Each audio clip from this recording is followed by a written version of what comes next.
परम पिता परमात्मा ने स्वयं ही आकर के अपने बच्चों को यथार्थ ज्ञान देना पड़ता है। हम ऐसे जालिम लोक में रह रहे हैं, हम ऐसे जालिम स्वामी के लोक में रह रहे हैं जो हमेशा हमें मिसगाइड करता है।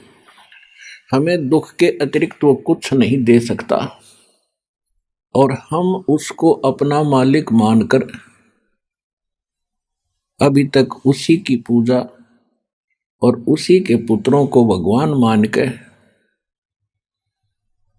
आश्रित रहे, जिस कारण से हमने असंख्य जन्म हो गए यहाँ पर जन्म और मृत्यु के कष्ट को उठाते हुए। तो परमात्मा ने आके हमें ज्ञान दिया है कि जिस लोक में आप रह रहे हो ये लोक आपका नहीं है, ये घर आपका नहीं है, यह संपत्ति आपकी नहीं है। यह भूल भारी लगी है आपको क्योंकि आपको सत्संग नहीं मिला। उसके विषय बताते हैं कि जब काया तेरी है नहीं या माया कहाँ से हो। जब आपका शरीर आपका नहीं है तो इस माया को चपटा बैठा बैंक बैलेंस बनाने लग रहा, बड़ी बड़ी कोठी बना कर प्रसन्न हो रहा, कल मृत्यु हो जाएगी, परसों कुत्ता बनकर उसको ठीक है चारों तरफ घूम रहा होगा, कोई अंदर ना जान दे आपने। तो परमात्मा याद दिलाते हैं, भोली आत्मा आज तक तो चलो आपको पता नहीं था, इसका कोई अल्टरनेट नहीं था, अब तो अल्टरनेट पता लग गया कि एक ऐसा स्थान है जहां हम पहले रहा करते थे। हमारी जन्म मृत्यु नहीं होती थी, हम वृद्ध नहीं होते थे और ऐसा ही हमारा परिवार है वहां पर। जैसा यहां जुड़ गया, आज आपके बेटा बेटी हैं या माता पिता हैं, क्या आप पहले जानते थे इनको? आपके घर आते गए, ममता मोह बन गई, अपने से लग गए, अपना परिवार बन गया।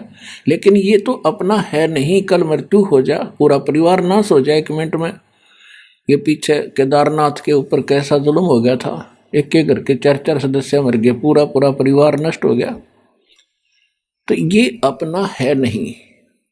लेकिन जब तक आप यहाँ हैं ये ऐसा समझो कि हम एक किसी उद्देश्य को लेकर के हम एक कमरे में रह रहे हैं, एक मकान में रह रहे हैं। जैसे बच्चे कहीं स्टडी करने जाते हैं या कोई मजदूर मजदूरी करने जाते हैं तो कई कई जने एक क्वार्टर में रहते हैं, मिलकर रहते हैं, प्यार से रहते हैं, इकट्ठा खाना बनाते हैं, सारा कुछ करते हैं।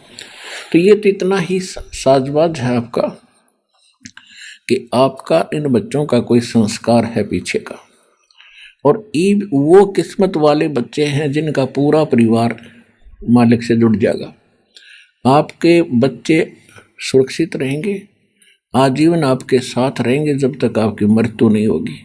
और मृत्यु के उपरांत फिर सारे के सारे सतलोक चले जाएंगे। ऐसे ही धीरे धीरे वहाँ आपका परिवार बन जाएगा। और अब वो सुख तो यहाँ कोई उदाहरण भी नहीं है जो वहाँ के सुख को यहाँ वर्णन कर दे। तो वहाँ सुख है और जो आपको वहाँ पर आनंद होगा जिस प्रकार आप वहाँ रहोगे। तो यहाँ कितना ही कोई धनी हो चाहे कितनी उच्च पोस्ट हो, उसका तो 1 सेकंड का भरोसा नहीं कब मृत्यु हो जा। तो पहले तो ये बात आपके दिल में इस सत्संग के माध्यम से जचाई जाती है, विश्वास दिलाया जाता है कि ये लोक आपका नहीं है, यहाँ आपका स्थायी स्थान नहीं है। और ये आपको भी आसानी से पता हो जाएगा ये ज्ञान सुनते। पहले तो वैसे ऊपर ले मनते, हाँ भाई एक दिन सब ने मरना है, हमने मरना है। लेकिन अब ये होगा कि मरना तो बात अलग है, वो तो यूनिवर्सल ट्रूथ है, सब ने पता है। लेकिन मर के हम जाएंगे कहाँ? ऐसे स्थान पर जाएंगे जिसकी आज तक ऋषि महर्षियों को भनक भी नहीं लगी, और आसानी से जाएंगे। इन परिवार के अंदर रहते हुए हम भक्ति करके सतलोक जाएंगे।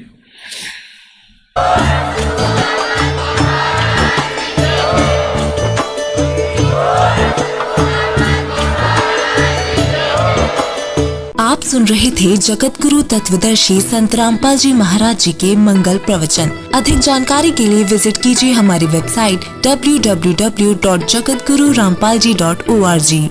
संत रामपाल जी महाराज जी के शुभ आशीर्वाद से पूरे विश्व भर में 500 से भी ज्यादा नाम दीक्षा केंद्र हैं, जिन पर संत रामपाल जी